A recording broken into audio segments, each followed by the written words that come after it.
the COO and co-founder at Ron Productions. Please welcome Huong Tran.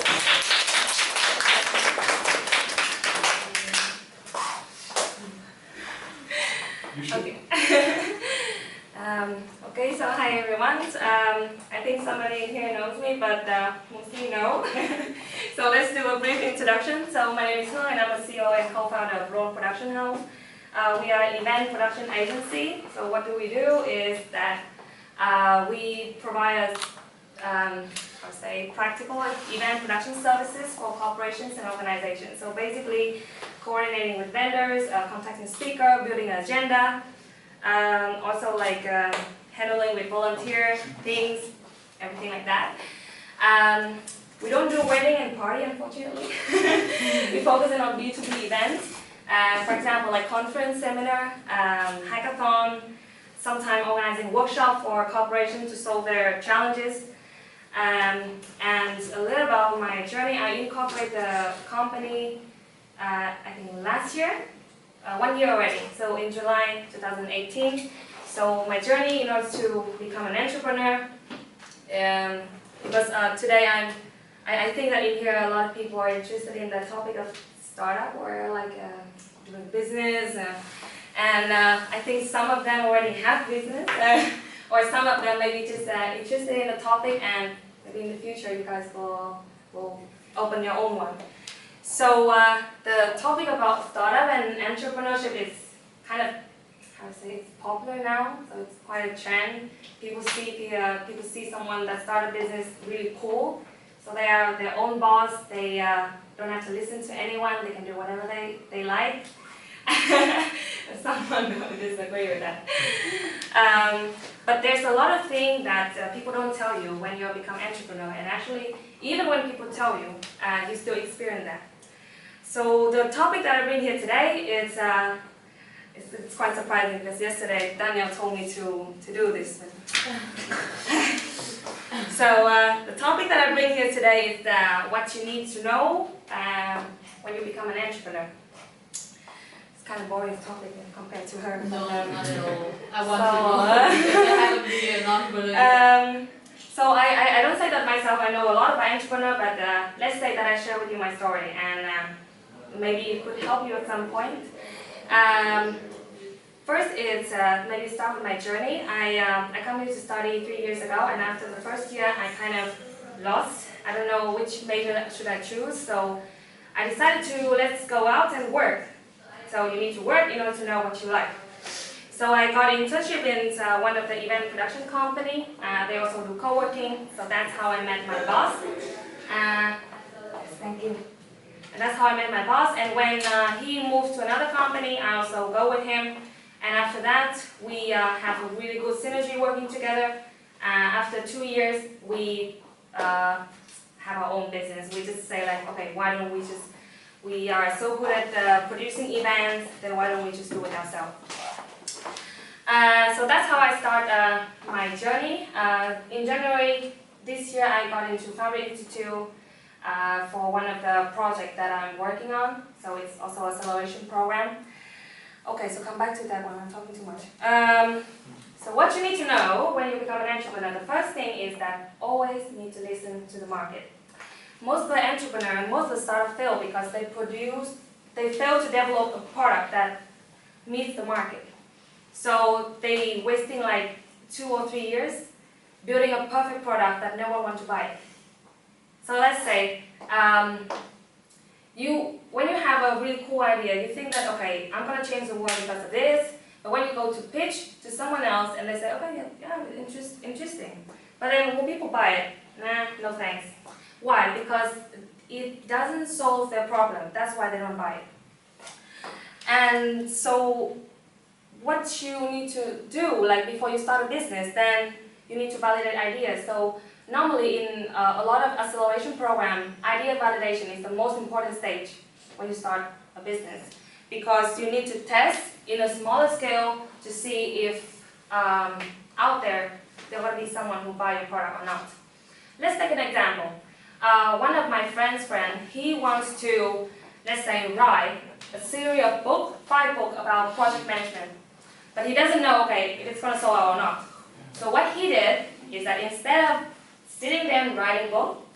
He designed a book cover for five books. Design a book cover and write a short description of each book, what it's going to talk about. And then put it online, and let's see if people buy it or not. So the result is that actually only 3 books out of 5 people choose. So he knows about that. And then when he starts the business, when he starts writing, he only writes those 3 books only.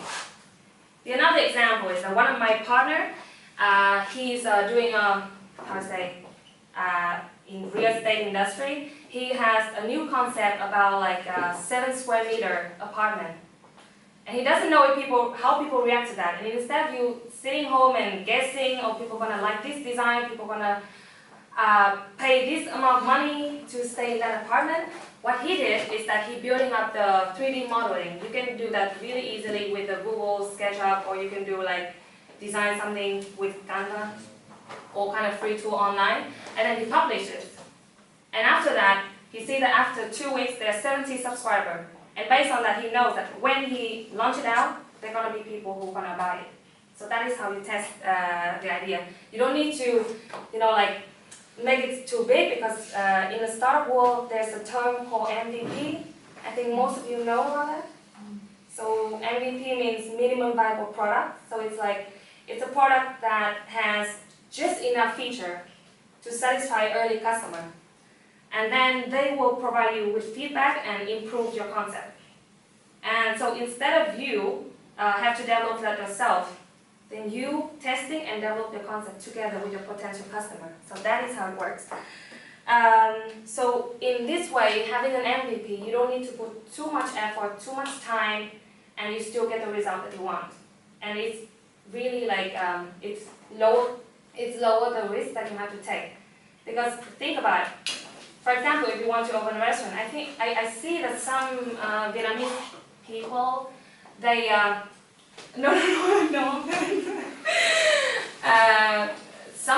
some people have a really good approach that instead of because they don't have maybe not enough money, so instead they rent it out of space and then build a restaurant, then they just sell food online through some group and see if people are gonna buy it. And actually, because a lot of Vietnamese restaurants in here, when people come and eat and they say, oh, the taste doesn't taste exactly like Vietnamese food. But why people have that kind of feedback? Because people haven't tasted before. So I think those people did really good, testing. They start building their kind of pool of potential client in the future, and then when they actually open the restaurant, they know which product people want to buy most. So just focus on that. The second thing, it's really important, which is network and connection. So network and connection in business is the key. You never know that having the right conversation with the right people can really take your business to the next level. For example, the people that you talk to might be potential investor, potential clients. It could be like your mentor, or they could be interested in becoming a team member with you. So how to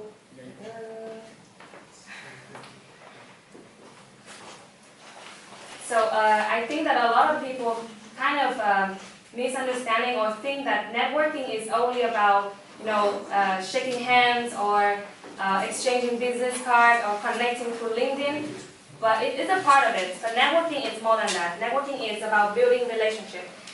It's about how you make people get to know you, trust you, and wants to do business with you. And that is the most valuable thing. For example, I run one project regarding the real estate, and then thanks to my mentor, he introduced us to one of the real estate owners that they are the one who are willing to invest in the project, immediately. But without knowing them, then how could you know? I mean, having a mentor or advisor or keep talking to people, then you know, okay, who is the right person you should talk to. And it's easy. You don't, going to event is one way, but for example, in my case, I email and I contact to those companies that potentially for my project. So I send the deck to them, hey, we have this kind of cool projects running. Would you like to, want to have a meeting to discuss further? Or you can point us to the right person we should talk to. And that is how I keep going. But making connection it's one part. In order to build relationship, you need to follow up with that with that connection. So don't just leave it like call just one email, and then, for example, if they are too busy to answer your email, and then you also leave that behind. You still always need to follow up, like, hey, have you received my email yet? So keep the relationship ongoing. The third thing is that self-motivation. So doing a business, you don't just have to motivate yourself every day, but you also need to motivate your team, your employee, keeping your people like the job and they're willing to do the job. It's really difficult because as a co-founder, you always need to think, okay, how can we make more money into a company? How can we recruit talents to the company? It's a lot of stuff to think about, but still you need to self-motivate yourself every day because you never know what's going to happen tomorrow. And normally, the life, life of entrepreneur is really upside down. Like one day you meet one investor or one mentor, they say that you have a really cool idea, it's going to fly, and then you feel like, man, I'm going to change the world. And this is the best day ever. But then the next day you meet another person, and they say that, I don't think this idea is going to work here in Finland, or I don't think like you are on the right direction. Then you feel like, okay, yeah, he's right. I don't know what I'm doing. So there's going to be a lot of doubt when you start a business. For example, like, am I too young to start a business, too old to start a business? Am I the right person to do this? Or will this business going to fly? So a lot of doubts and question and uncertainty happening when you start a business. But just keep on going. And I mean, like one or two person told you that it doesn't work, it doesn't mean it doesn't work. So I had experience one time in our celebration program, Founder Institute. We normally have pitching every week, and most of the startup will like this, come here pitching, and they're going to be 5 mentors. They will, give you a grade based on your pitch. And it's really normal that sometimes there's a mentor give you 1, and one mentor give you 5 for the same pitch. That's happened like normally. And why? Because I mean, like people give you 1, maybe they are not in that field, they are not in that industry, so they don't see the potential, they don't see the opportunity, and they don't see why you need that kind of solution to solve the problem. But if they are in that industry, they might know. So it's really based on different perspective, and you don't really need to don't need to care too much about what other people say. And also, the next thing is that don't be afraid to fail. I know this sounds a little bit difficult because, for example, before you do something, you're gonna have a lot of reason or excuse like, okay, will people gonna like it? Should I even publish this, or should I ask someone else? But then just do it. I mean, like have the encourage to try a new thing. That is fine. Don't need to go into like the safe way, because if it's safe, which means that other people already do it. So you need to take a risk as well when you start something new. So that is the third one, and the last one, I think not only for people who want to start a business, but also for everyone, please find a mentor. Find a mentor, it's really, really good for you. Because mentor here doesn't mean that they help you with your work, but also help you with your life. I have some mentors, so not just one, but some mentors. Sometimes they help you with introduce you with the person you should talk to, like making connection for you. Sometimes give you advice, and for work and also for life too. So find a mentor is kind of like finding a teacher for your life. So it's really good, and I think that's pretty much 4 things that I prepared today. So I hope that it helped, maybe useful a bit for some of you. But yeah, if there's any question or any comment. Oh no. Thank you so much again. Firstly, how did you find a mentor? In order to find mentor, you can start with events. I think like in Helsinki, there's a lot of like Helsinki Startup Week or Newco. Newco also have quite a lot of mentors. They are so cool, so down to earth, and they are like really, you know, there when you need help. Of course, that in order to find mentors, it's not like all of a sudden like, will you be my mentor? But it needs to also build relationship. So make connections, start to make connection with other people, the people that you feel that they can provide a lot of valuable, you know, it can be like advice or connection to you. And then building up the relationship with them, follow up with them, you know, like once per week, or like maybe sometimes have lunch with them, like once per month. So that is how you keep follow up with them. But yeah, it takes time. So for example, you have more than one mentor, Yeah. and if their advice conflict with each other, how can you solve Oh it? yeah, actually, normally you're gonna get different advice, but it depends on you, like how you want to listen to it. For example, a lot of people, for example, if we have one project, normally I'm gonna reach out to all of our advisors, like, hey, we have one project, and we have this problem, could you help? And they provide like tons of advice. They're like, oh, you should do this, you should do that. And then based on that, I was like, okay, but that one sounds better, so I will go with that one. So they provide you advice. Doesn't mean that you have to like do exactly what they say. But you know, just to keep in mind, because sometimes depends on different situations, you might use this solution or that solution. So Yeah. Why are you an entrepreneur? no idea. Why? Actually, I never thought about being an entrepreneur because I'm not a creative person.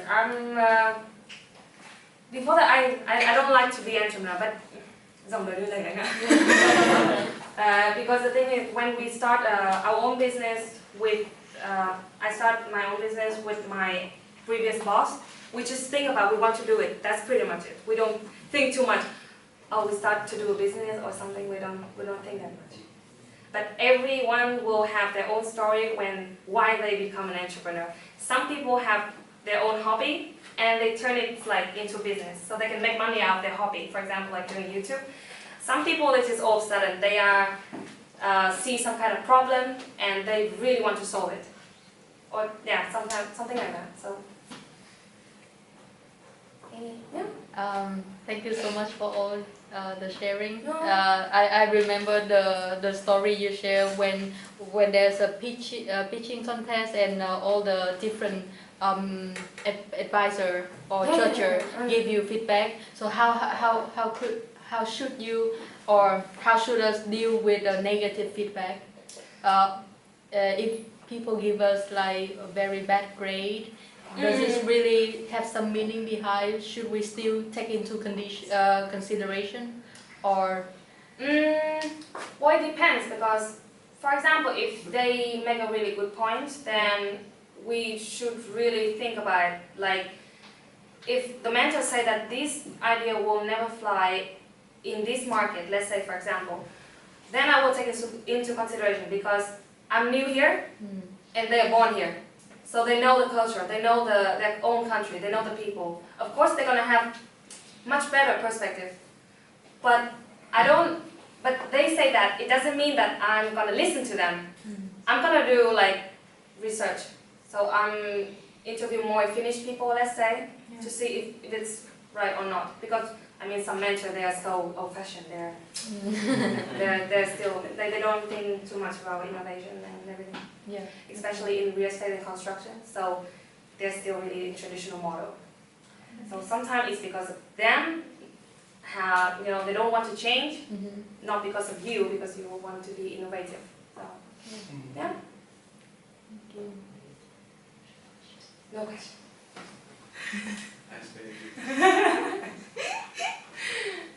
How long have you have been working for Run? Have been running Run? 1 year. 1 year. Mm. Okay. Do you think that you need to be old to be an entrepreneur? Do you think that you are too young to be an entrepreneur?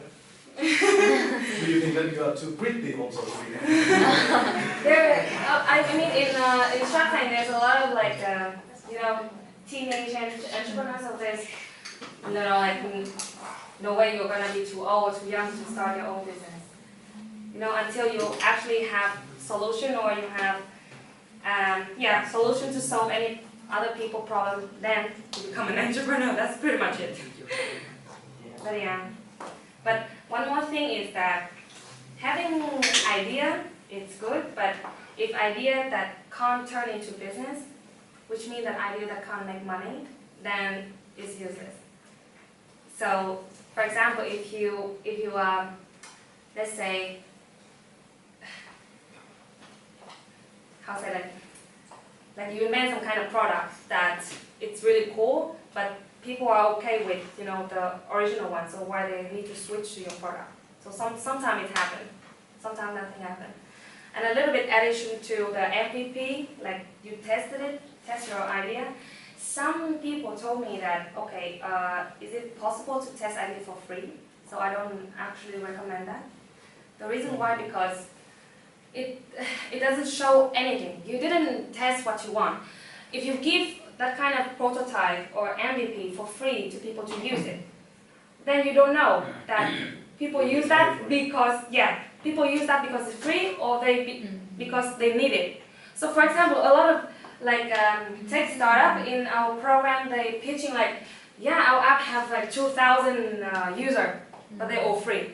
I mean, and then mentors say like, okay, it doesn't make any sense. Because how many out of 2,000 free users who actually pay the money, right? So MVP, it's like, at least they pay smaller amount because it's still MVP, it's not ready yet, it's not a perfect product yet. But they still need to pay a small amount to show their commitment that they need your product. That is the most important thing. But I don't recommend to try it for free. Yeah. Usually in MVP they have a price range for one meta product. So basically you're gonna set the price range differently. You set the product prototype differently and see which market will have the most potential. Yeah. Okay. Yeah, thank you very much.